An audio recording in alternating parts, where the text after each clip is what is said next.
मैं मुसलमान भाइयों से कहना चाहूंगा, अरे मुसलमान भाइयों, आप तो लड़ना जानते हो। दलित और आदिवासी, भगवान बिरसा मुंडा के बाद यदि किसी के लड़ने और मरने का जज्बा किसी ने पैदा किया तो हजरत हुसैन ने किया। तो आज तो आपको दिखाना चाहिए था लड़ने की ताकत। संविधान से इतर यदि कोई कानून ला करके किसी भी विचारधारा को तुम खत्म करना चाहोगे तो पप्पू यादव जैसे लोग जब तक जिंदा रहेगा किसी एक जाति के भी विचार को खत्म करने की तैयारी नहीं हो सकती। संविधान को खत्म करने की तैयारी नहीं होगा। आप मुसलमान के कितने विरोधी हैं सियासत के लिए वो तो दुनिया देख चुकी। जब आप बांग्लादेश जाते हैं तो आपको मोहब्बत शेख हसीना से होती है और जब भारत आते हैं तो मेरी बेटी से नफरत हो जाता है। जब आप गल्फ जाते हैं दुनिया में, जब विकास की बात आती है तो पूरा दुनिया गल्फ कंट्री भारत के लिए खड़ा होता है, तब वहां आपकी शीश झुक जाती है। और जब आप भारत आते हैं तो मुसलमानों से आपको नफरत पैदा हो जाता है। आप कौन सी बात करते हैं? कौन सा रंग है आपका? आप मुसलमानों के मिसाइल के खिलाफ नहीं है। आप मुसलमानों से सिर्फ नफरत चाहते हो, सिर्फ सियासत के लिए, ताकि मुसलमान भाई कुछ बोले।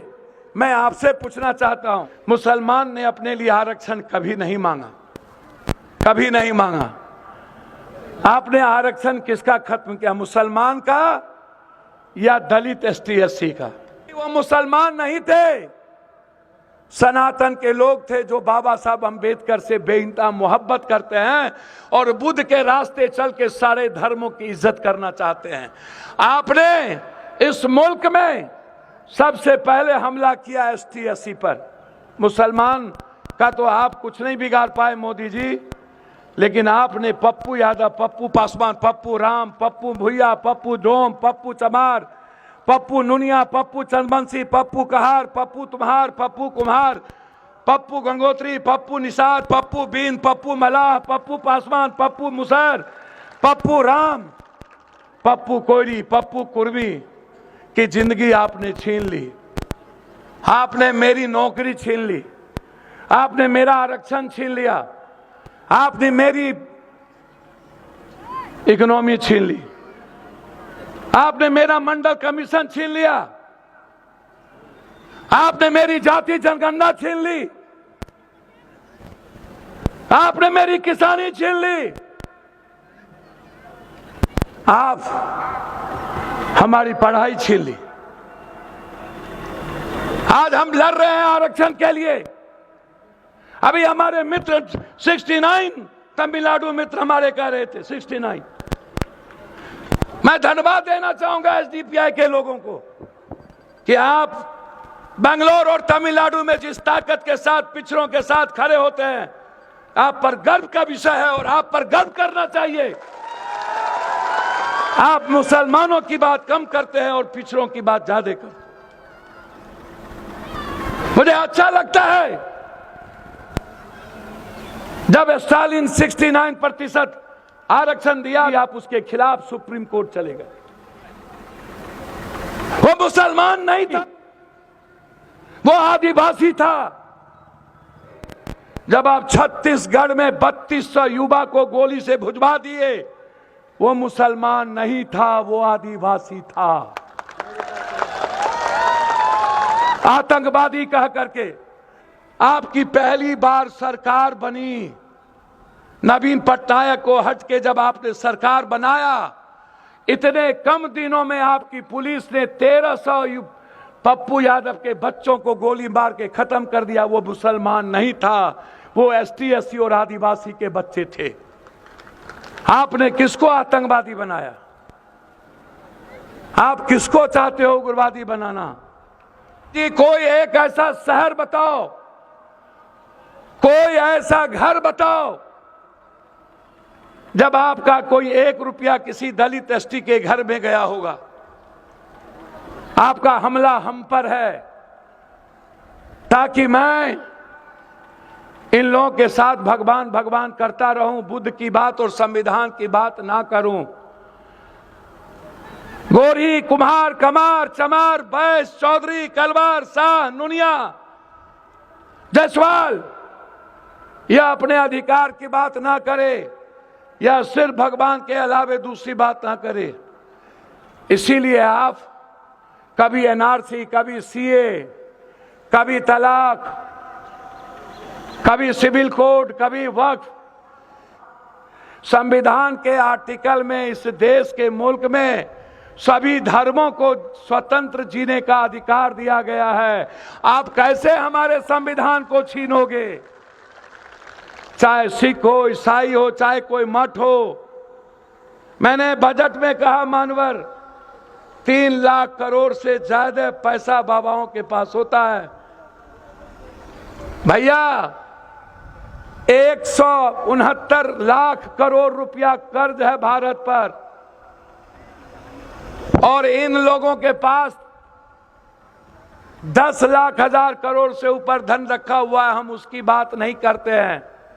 हम बात करते हैं सड़क पर उस व्यापारी से पैसा लेने की जिसके पास जीने के लिए कुछ नहीं बचा है कोरोना के बाद।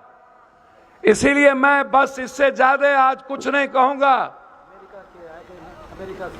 मैं सिर्फ इतना कहूंगा, उनके पास इस मुल्क की सबसे बड़ी ताकत, उन्होंने जो झूठ बोला और हमला किया वो थे किसान, जिनको उन्होंने इस भारत के मुल्क का जो सबसे बड़ी ताकत थी उस किसान की जिंदगी को तबाह कर दिया। और आज खाद भी 400 साढ़े 400 रुपया में मोदी मिलता है। 56 इंच का सीना है तो खाद तो दिला दो 250 रुपया में, है औकात। आज किसान बर्बाद हो गए। एक तरफ इसी मुल्क में 1.5 साल से मणिपुर, जहां वो मुसलमान नहीं है, या तो वो कुकीज है या तो वो मत्तो है जाति का, वो मुसलमान नहीं है। 100 से ज्यादा बेटियों का बलात्कार, आपने इतने मजबूत प्राइम मिनिस्टर हैं कि मेरी बेटी का बलात्कार होता रहा, और आप धृतराष्ट्र के तरह मुख दर्शक बन के हिंदुस्तान में बैठ के मेरी बेटी का तमाशीन बनते रहे। आप कैसा वजीर हो आप? मुझे लगता है कि आपको सनातन क्या जन्नत में भी आपको तंग करेगा यह लाश जो बेटियां हमारी है। मोदी जी, अरे ईमान है तो अभी भी वक्त है आपके पास। सारी गलतियां को स्वीकार कर लो। आप कैसा प्रधानमंत्री हो? नेपाल जो सबसे छोटा देश है हमें आंख दिखाता है, और पोखरा में चाइना ने सैनिक का एयरपोर्ट बना लिया। तुम्हारी औकात नहीं हुई आज तक एक बार नेपाल को कुछ कर लो। ये हमारे हाथ से मुल्क चले गए। श्रीलंका का रास्ता बंद हो गया, बांग्लादेश का रास्ता बंद हो गया, ताइवान और वियतनाम चीन ने अपने मुट्ठी में ले लिया। भूटान का मंत्री चीन में जाके बैठता है। और दुनिया के इतिहास में पहली बार, जब कभी इंदिरा गांधी थी, नेहरू थे, सरदार पटेल थे, लाल बहादुर शास्त्री थे, जिसने कहा था जय जवान जय किसान, किसी ने इस मुल्क की ताकत के तरफ देखने की हिम्मत की तो इंदिरा गांधी ने कड़ा जवाब दिया करता था। आप दुनिया के उतने कमजोर प्राइम मिनिस्टर निकले कि आप जाकर के डर से सरेंडर करते हो ट्रंप के पास, और मेरी बेटी के कमर में रस्सा लगा के हमारे मुल्क में ले आता है। हमारी औकात नहीं होती है इस मुल्क में कुछ बोलने की। हम कैसे देश के लोग थे, हमारे देश के सामने ये हैसियत नहीं थी। लेकिन आज ना तो हम किसानों के लिए लड़ पाते हैं, ना तो हम नौकरी की बात कर पाते हैं। 2 करोड़ नौकरी ही खत्म हो गई। लगभग 33 करोड़ बेरोजगार हो गए लोग। जी मुसलमानों की संख्या कम थी। जी कोरोना के बाद सारी फैक्ट्रियां बंद हो गई। मैं कोई जात और धर्म के लिए मुखालफत नहीं करता हूं। मेरे पूर्णिया में एसडीपीआई के लोगों ने और हमारे ही परिवार और बुजुर्गों ने इस सीमांचल में एक शुरुआत की है। इसीलिए यह मेरा दायित्व था एज ए सांसद इस मुल्क के संविधान को बचाने के लिए आपकी मदद करना। और पप्पू यादव बेटे की तरह खड़ा है, हम सगे भाई के तरह खड़े हैं। हिंदुस्तान की वो सदन में वो आवाज, मैंने कोई राजनीतिक नहीं, कोई मतलब नहीं। जब कोई विचारधारा आता है तो उसमें पप्पू यादव की कोई राजनीति नहीं होती। हमें राजनीति नहीं आता। राजनीति आता तो या तो हम नेपाल के पीएम हो गए होते, या तो अन्य स्टेट के सीएम हो गए होते, हम भी कहीं चले गए होते। हम भी किसी के साथ समझौता कर लिए होते। मैं मानता हूं कि बिहार बड़ा विचित्र प्रदेश है, अपनों को दूर भगाता है, दूसरों को गले लगाता है। कभी साहबुद्दीन जी आ जाते हैं चुनाव लड़ने, तो कभी एमजे अकबर, कभी कोई, कभी मुफ्ती मोहम्मद सईद।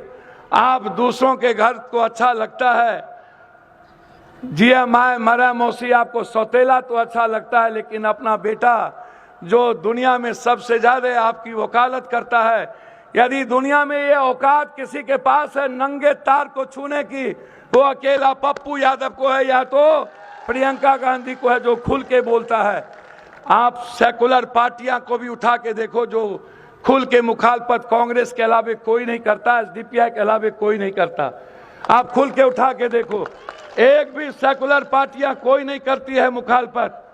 इसीलिए आज पप्पू यादव, चाहे आरक्षण का सवाल हो, जाति जनगणना, चाहे वक्फ का, चाहे किसी भी चीजों का, ये वक्फ, ये जो 100 लाख करोड़ का जो जमीन है जी, इस पर निगाह तो छोड़ दो।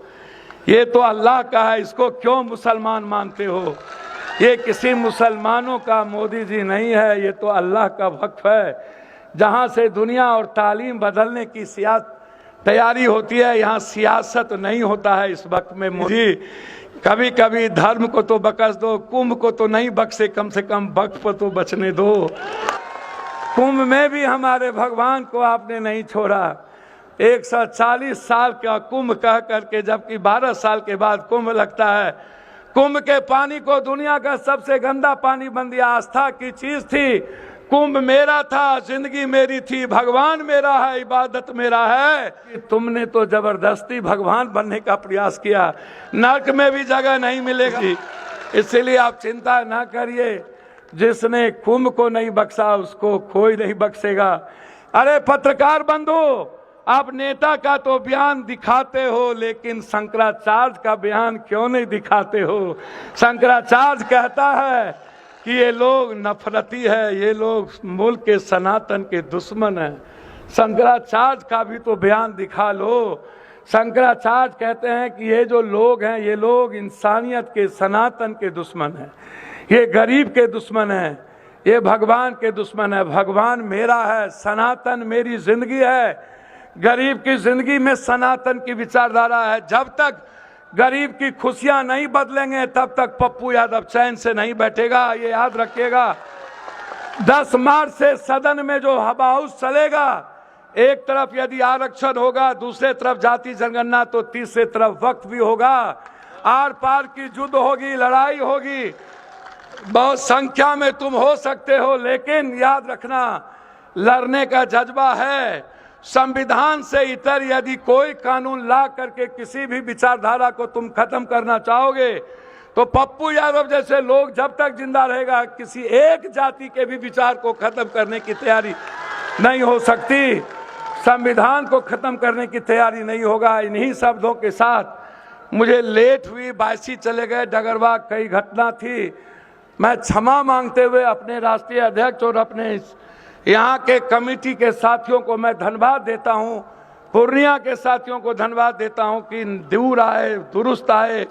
कहीं से तो शुरुआत हुई, एक बड़ी आगाज होना चाहिए था, लेकिन मैं आग्रह करना चाहूँगा, आप जहाँ भी मेरी बात सुन रहे हो, क्या किसी ने कोई दिक्कत नहीं थी। आज इस पूर्णिया के धरती पर वक्त के सवाल पर तिल में जगह नहीं रखना चाहिए। मैं मुसलमान भाइयों से कहना चाहूँगा, अरे मुसलमान भाइयों, आप तो लड़ना जानते हो, दलित और आदिवासी। भगवान बिरसा मुंडा के बाद यदि किसी के लड़ने और मरने का जज्बा किसी ने पैदा किया तो हजरत हुसैन ने किया। तो आज तो आपको दिखाना चाहिए था लड़ने की ताकत। आपकी एक अच्छी शुरुआत थी। चलिए, अब कम आए शुरुआत की, इसके लिए आपको बहुत बहुत धन्यवाद देते हुए मैं हृदय की गहराइयों से आप इस लड़ाई को अपने जिंदा रखो, सोशल मीडिया से इस लड़ाई को जिंदा रखो। आप इतनी आवाज दो कि दिल्ली की सल्तनत हिल जाए और उसको कान का पर्दा फटे और वो एक नई लड़ाई लड़े। इसीलिए आप सोशल मीडिया, इंस्टाग्राम के माध्यम से लड़ते रहो, यही मैं आपसे कहने आया हूँ। और जाइए, आप अपने घर में जाके अपने बहनों से कहिए निकलना चाहिए था, अपने बुजुर्गों से कहिए निकलना चाहिए था।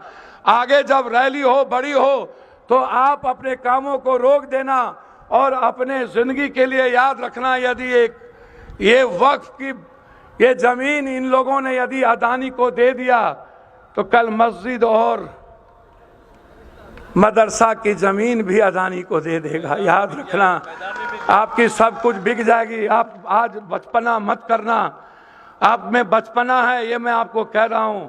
ये किसी पार्टी की नहीं है। जो विचारधारा को मानने वाले लोग हैं इसको आज समझ लेना, और ये बात आपको देखने को मिलेगा। यदि हम लोग कमजोर पड़ गए तो आने वाला इतिहास नहीं बचेगा। बहुत बहुत धन्यवाद। अस्सलाम वालेकुम आप सबको। अल्लाह हाफिज। आप हमेशा खुश रहें, आपको ईश्वर अल्लाह हमेशा खुश रखे। आपकी जो ये ताकत है, यहीं से एक चिंगारी उठेगी और यही रावण के लंका को जला के राख कर देगा। यही बहुत बहुत धन्यवाद। हाथ पकड़ो सलाम साहब, ले लीजिए।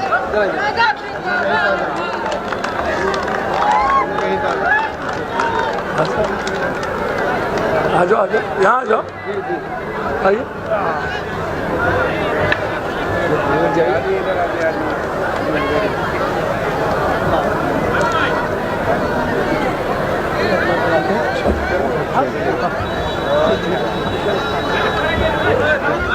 रात से मैं आप मिले ना, वो जैसे ना इसके बाद से बोला